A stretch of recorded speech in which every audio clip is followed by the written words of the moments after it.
বসেছে, তারা এই জাতীয় পার্টিকে এখন পর্যন্ত কেন নিষিদ্ধ করতে পারে নাই?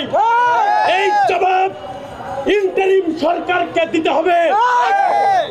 আমরা আরো বলতে চাই, শহীদ শরীফ ওসমান হাদী আমাদের জুলাই আন্দোলনের অন্যতম মহানায়ক।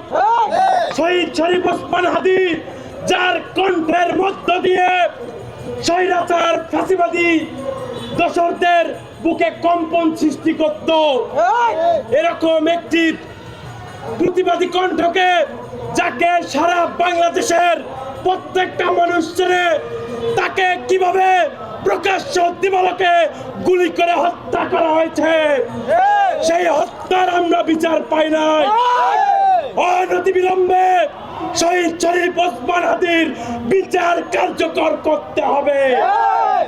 আমরা আশঙ্কা করছি, শহীদ শরীফ ওসমান হাদীর বিচার যদি না হয়, আমাদের মতো সাধারণ মানুষ যদি খুন হয়, আমরাও বিচার পাবো না।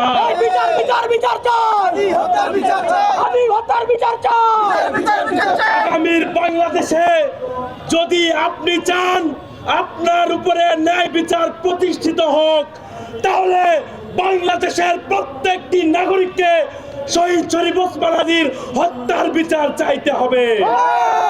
সব শেষে বলতে চাই, আপনারা দেখেছেন আওয়ামী লীগকে ফ্যাসিবাদী করতে সহযোগিতা করেছে আমলারা, কিন্তু আমরা দেখেছি এই আমলাদের চাকরিচ্যুত করা হয় নাই।